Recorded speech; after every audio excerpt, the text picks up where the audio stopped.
આવાજ ન્યૂઝમાં આપનું સ્વાગત છે। ભારત રોબિનહુડ ટાટિયામાં મિલની 184મી જન્મજયંતિની ઉજવણી વાદરિયોલ શામળાજી ખાતે કરવામાં આવી।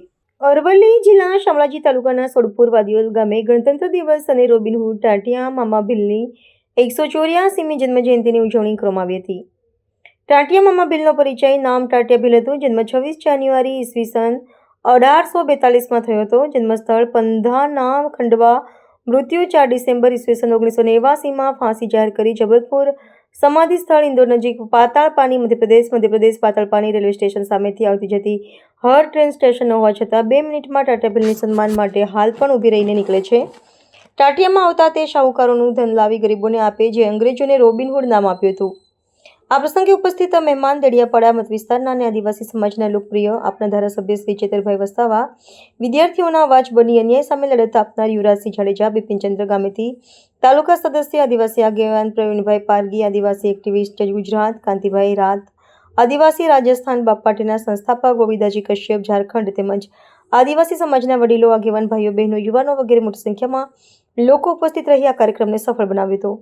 હિન્દુ મેરેજ એક્ટ 1955 આદિવાસીઓને લાગુ નથી પડતો, જેવું કહેતા ચેતરભાઈ વસાવા। રિપોર્ટર દીપક ડામોર। અંગ્રેજો હાથે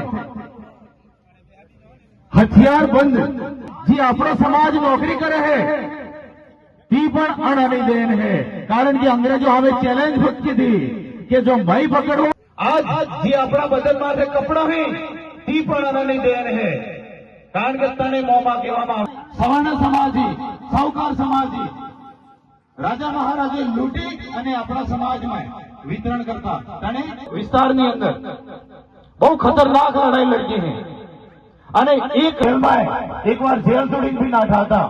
કિલોડાની ધરતી પર એક દીપક બરંડા નામના દીકરાને જે લોકો બહારથી આવીને આપણા બાળકોની શિષ્યવૃત્તિ પર કોલેજો ચલાવે છે, આપણા લોકોની ગ્રાન્ટ પર પોતે જીવે છે, એવા એનજીઓ અને ટ્રસ્ટીઓ દ્વારા 18 થી 19 લાકડીઓ મારવામાં આવી। મગજ અને કાનના પડદા ફાટી ગયા। મગજ આજે પણ દુખે છે, આજે પણ દીકરો ચાલી નથી શકતો।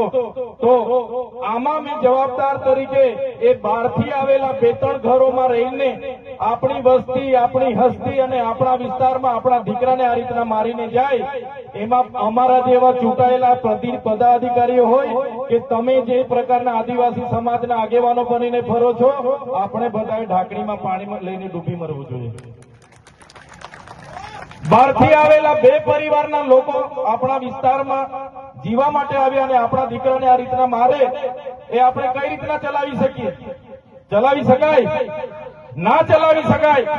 એ આપણી ફ્રીશીપની ગ્રાન્ટ હોય, પોસ્ટ મેટ્રિક શિષ્યવૃત્તિની ગ્રાન્ટ હોય, આપણા એસટી વિદ્યાર્થીઓની ગ્રાન્ટ પર ચાલતી એ સંસ્થા છે। આજે કરોડોપતિ બની ગયેલા છે અને એના ધારાસભ્ય જ્યારે હું જેલમાં હતો એનો ઓડિયો વાયરલ થયેલો। એકાદ કોઈને ધમકી આપતા હતા કે તમારા ચૈતર વસાવાને કેવા ફિટ કર્યા છે ને, એમને પૂછી લેજો, એવો એમનો ઓડિયો પણ વાયરલ થયેલો। ખબર છે ને બધાને?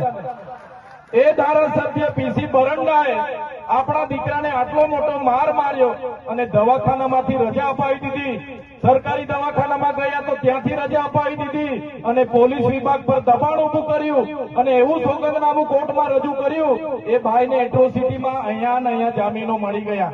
ત્યારે આવા નેતાઓને તમે ચૂંટીને મોકલ્યા છે, અમે નથી ચૂંટીને મોકલ્યા।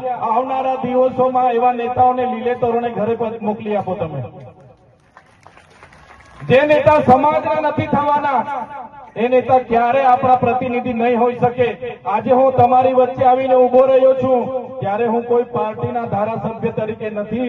ટાટિયા મામા ભીલની 184મી જન્મજયંતિ હતી।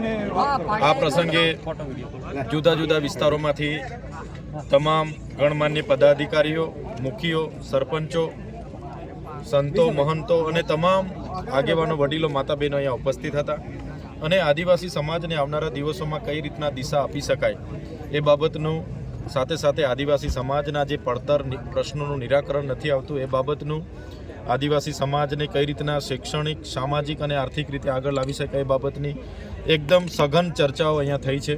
બધા જ આગેવાનો પોતપોતાના વિચારો મૂક્યા છે। એમાં ખોટા સર્ટિફિકેટો બાબતની વાત હોય, 40% લઘુત્તમ કટઅપ માર્ક્સની વાત હોય કે આવનારા દિવસોમાં જે જાતિગત વસ્તી ગણતરી થવાની છે એમાં જે પ્રકારે આદિવાસીનો અલગ ધર્મ કલમ હોવો જોઈએ એ બાબતની પણ ચર્ચા થઈ છે. જે અહીંયા national highway corridor, GMDC, GIDC અભયારણ્યોના નામે કે બીજા જુદી જુદી કંપનીઓના નામે, કારખાનાઓના નામે જે પ્રકારે આદિવાસીઓની જમીનો સંપાદન થાય છે એ બાબતે પણ બધાએ ચિંતા વ્યક્ત કરી છે. જે પ્રકારે અહીંયા વૈશ્વિકરણ આવવાથી, ઔદ્યોગિકરણ આવવાથી અને ઉદારતાની નીતિ સાથે દિવસ અને દિવસે આદિવાસી સમાજના જે જળ જંગલ જમીન પરના અધિકારો છીનવાય છે એની પણ આજે ચર્ચાઓ થઈ છે. આદિવાસી સમાજનો જ્યારે આજે 77મો ગણતંત્ર દિવસ તરીકે આખો દેશ ઉજવતો હોય તો આદિવાસી સમાજમાં જે કંઈ બંધારણમાં પ્રાવધાનો છે, આર્ટિકલ 244 અંતર્ગત અનુસૂચિ 5ના પ્રાવધાનો છે, એ જ પ્રકારે 73 AA ની વાત હોય, વન અધિકાર અધિનિયમ 2006ની વાત હોય, 1996ના પેશા એક્ટની વાત હોય, એની આજ દિન સુધી અમલવારી નથી થઈ.